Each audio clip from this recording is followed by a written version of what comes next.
तिरुपति और मद्रास के दरमियान तिरुकालुकुंद्रम की पहाड़ी, जहां हर रोज एक अजीब और अनहोना वाकया होता है। हर रोज सुबह को एक पुरोहित पहाड़ी पर जाकर दो चीलों की इंतजार करता है, जिनके नाम है जम्बू और औथी। ये चीलें हमेशा ठीक वक्त पर आती हैं, बस दो ही, और ख्याल किया जाता है कि ये पंछी इसी तरह उस वक्त से यहाँ आते हैं जब अगस्त्या, वशिष्ठा और विश्वामित्रा जैसे संत यहाँ प्रार्थना के लिए आते थे। बिल्कुल बेखटके ये पंछी पुरोहित के हाथ से खाना खाते हैं। लोगों का ख्याल है कि ये बहुत पुराने जमाने से इस तरह आते हैं और इस जगह को पंछियों की इस यात्रा की वजह से पाक अष्टीरतम के नाम से याद किया जाता है। अब वो वापस लौट रहे हैं। कहते हैं कि एक जमाने में ये पंछी हर रोज इस पहाड़ी और बनारस के दरमियान उड़ान करते थे।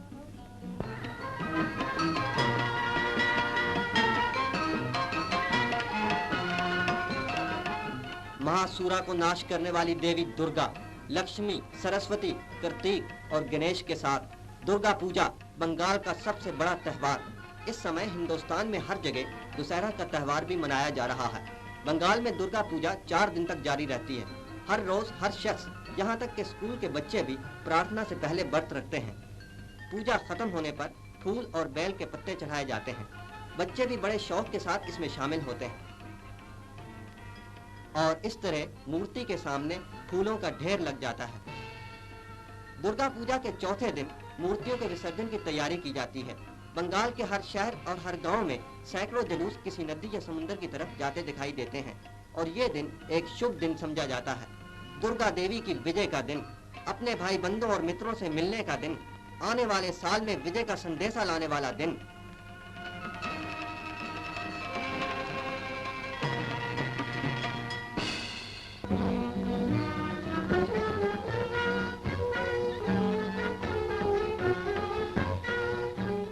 चीन के लोग चीन की कौमी हुकूमत की 31वीं सालगिरह मनाते हैं और आजाद चीन के कोने कोने में बहादुर चीनी नए सिरे से अपनी आजादी के लिए लड़ने का वचन देते हैं। नए चीन के बड़े बड़े नेताओं की तस्वीरों के सामने झुककर चीन के काउंसिल जनरल सीजे पाओ और कलकत्ता में रहने वाले हजार चीनी भी चीन का कौमी दिन मनाते हैं। Government of India, government Bengal और अमेरिकन और चीनी फौजों के नुमाइंदे भी मौजूद हैं और इस जलसे में डॉक्टर पाओ ने लड़ाई जीतने के लिए सरतोड़ कोशिश करने की अपील की।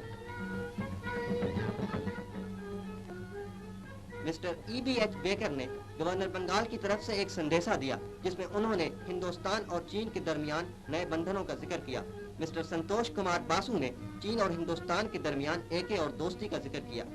इसके बाद कलकत्ते के हर फिरके और हर मजहब के लोगों ने जमे होकर एक चीनी परेड देखी जिसमें उन चीनी फौजों ने भी हिस्सा लिया जो इस वक्त हिंदुस्तान में है। यह जश्न आजाद चीन के झंडों और नारों से गूंज रहा था और इसमें चीन के सिपहसालार मार्शल चैंग के शेख की तस्वीर भी मौजूद थी। चीन के नौजवान चीनी हुकूमत के बहादुर सिपाहियों के साथ आगे कदम बढ़ा रहे हैं और इनके दिलों में चीन को अपनी शानदार मंजिल की तरफ ले जाने की तमन्ना मौजे मार रही है।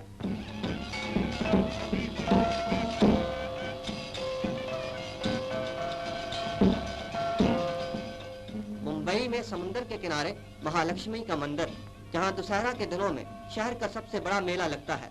शहर के हजारों हिंदू अपने बाल बच्चों समेत यहाँ दुशहरा के दिनों में प्रार्थना के लिए आते हैं और सुबह से लेकर शाम तक मंदिर तक जाने के इस रास्ते पर लोगों का जमघटा रहता है। मेले की तमाम रौनक और धूमधाम इस छोटी सी तंग गली में नजर आती है जो घूम घूम कर मंदिर की तरफ जा रही है। फूल, मिठाइयाँ, नन्हे नन्हे यात्रियों के लिए खिलौने और गरीबों को दान देने के लिए पैसे धेले।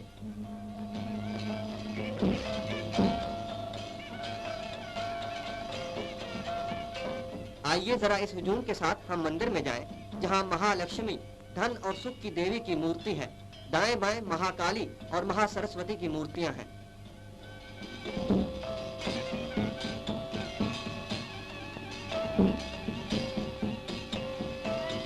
यहाँ मंदिर के सहन में दिन भर यागनास यानी आग की प्रार्थना होती है।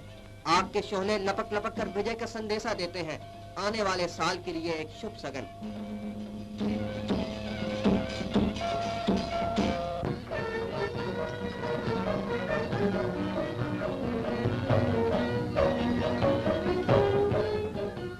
दुनिया के सबसे बड़े रबर के मुल्क मलाया पर जापानियों के कब्जे के बाद हर मुमकिन कोशिश की गई है कि सारे साथी मुल्कों में रबर की पैदावार बढ़ाई जाए। कुछ दिनों की बात है कि इंडियन रबर प्रोडक्शन बोर्ड के नाम से एक कमेटी बनाई गई थी ताकि रबर उगाने के नए नए तरीकों और जरियों की छानबीन की जाए। ख्याल किया जाता है कि ट्रेवनकोर के दीवान सर सीपी रामास्वामी आयर इस बोर्ड के प्रधान होना मंजूर करेंगे। सीलोन में, जो कि साइंस के नए नए ढंगों से रबर उगाने में दुनिया में माना हुआ मुल्क है, ये काम शुरू हो चुके हैं। सीलोन के रबर के एक खेत की इन तस्वीरों से रबर की पैदावार के बारे में कुछ दिलचस्प बातों का पता चलता है। यहाँ काम करने वाले हजारहा मजदूरों में बहुत से ऐसे हैं जो मद्रास से आए हैं, और हाँ, औरतें भी। ये औरतें रबर के दरख्तों से रबर की रस निकालने का काम खूब करती हैं।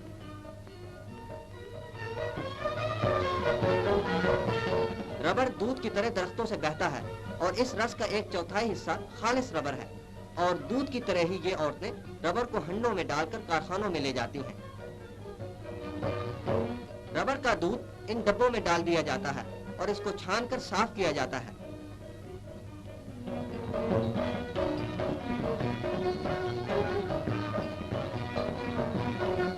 फिर यूं दूध की तरह रबर को मथा जाता है और रबर ऊपर आकर तैरने लगता है। इसके बाद रबर को लंबी लंबी चादरों में ढाला जाता है, जहां चादरों के टुकड़े टुकड़े करके इनको कारखानों में भेज दिया जाता है। आज सीलोन रबर की पैदावार में साथी मुल्कों का सबसे बड़ा मुल्क है, और इस सिलसिले में जो कुछ यहाँ हो रहा है वो रबर पैदा करने वाले दूसरे मुल्कों के लिए एक अच्छा नमूना है।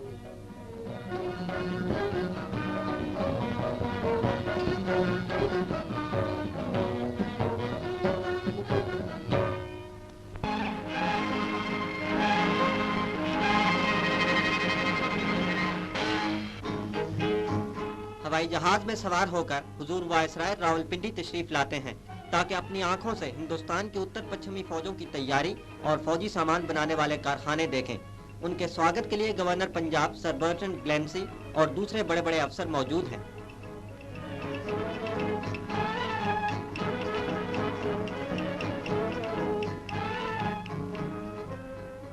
पंजाब के इस दौरे की एक खास और यादगार बात, यह दरबार पिछले 57 साल में रावलपिंडी में इस किस्म का यह पहला दरबार है।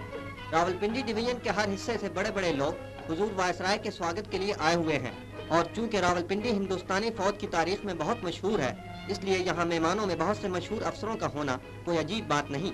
इन तमगों से पता चलता है कि इनमें बहुत से अफसर ऐसे हैं जिन्होंने बहादुरी के बड़े बड़े कारनामे दिखाए हैं, और आज वो दिलो जान से जंगी कामों में मदद दे रहे हैं। दरबार में जाने से पहले वायसराय गार्ड ऑफ ऑनर मुलाहजा करते हैं और झंडों से इस शाही मेहमान की सलामी की जाती है।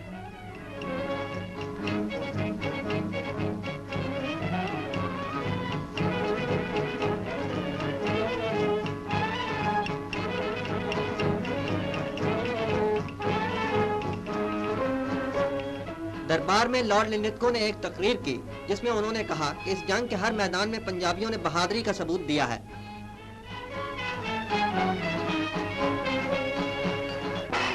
दूसरे दिन सुबह सैकड़ों की तादाद में एआरपी वार्डन, फर्स्ट एड और आग बुझाने वाले वॉलंटियरों ने अपनी तैयारियों का एक शानदार नमूना पेश किया। रावलपिंडी के लोगों को शहरी बचाव के इन बहादुरों पर बहुत नाज है, और इन तैयारियों की एक खास चीज ये है कि खतरे के वक्त फौरी इमदाद के लिए यहाँ 1500 औरतें और मर्द मौजूद हैं जो फर्स्ट एड का इम्तिहान पास कर चुके हैं।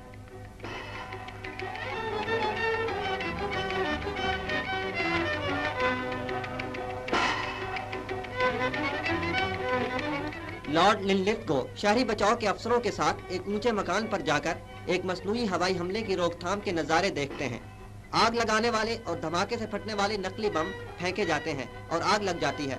औरतें और आग बुझाने वाले वॉलंटियरों के दस्ते आन की आन में मौके पर पहुंच जाते हैं।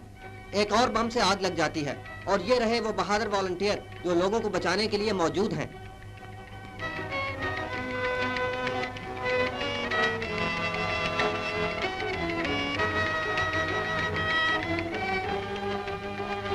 शहरी बचाव के इन सिपाहियों को हर किस्म का काम करना पड़ता है, और अगर कोई शख्स मकान की ऊपर की मंजिल में रह जाए तो इसकी जान यूं बचाई जाती है।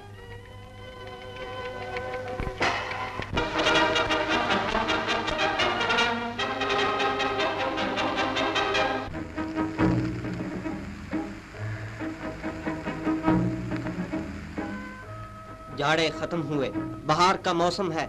चीन की राजधानी चुंकिंग पर दुश्मन के हवाई हमलों का मौसम। और ये एक ऐसी जगह जिस पर आसानी से बम फेंके जा सकते हैं, यंगसी और क्यांग नदियों के दरमियान। शहर का 1/4 हिस्सा तो बमों से बिल्कुल तबाह हो चुका है, लेकिन चुंकिंग के लोग मुकाबले पर डटे हुए हैं और बमबारी के वक्त तहखानों में चले जाते हैं। चुंकिंग में लकड़ी के अनगिनत मकान हैं और आग लगाने वाले बमों के बावजूद लोग इन मकानों में रहते हैं। हवाई हमला खत्म हो गया और चुंकिंग की गलियों में वही पहली सी चहल पहल नजर आती है। ये शहर और इस शहर के लोग इस किस्म की जिंदगी के आदी हो गए हैं।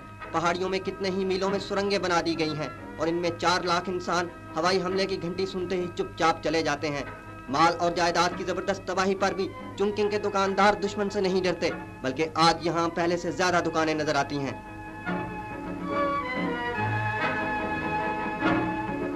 तबाही और बर्बादी के ढेर से एक नए चुंकिंग ने जन्म लिया है। हर किस्म की रुकावट के बावजूद आज चुंकिंग के बाजारों में विदेशी माल भी इस तरह लगा हुआ नजर आता है।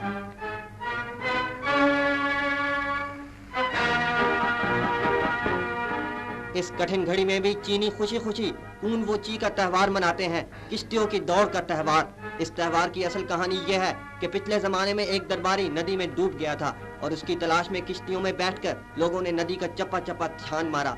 दौड़ शुरू हुई।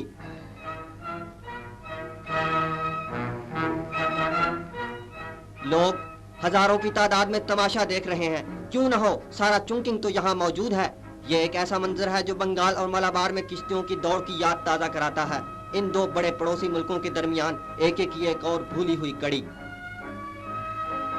दरियाई जिंदगी का एक और पहलू, यांगसी नदी के किनारे कपड़े धोने का मंजर। ये देखकर हमारे विचार 4000 साल पीछे की तरफ दौड़ते हैं।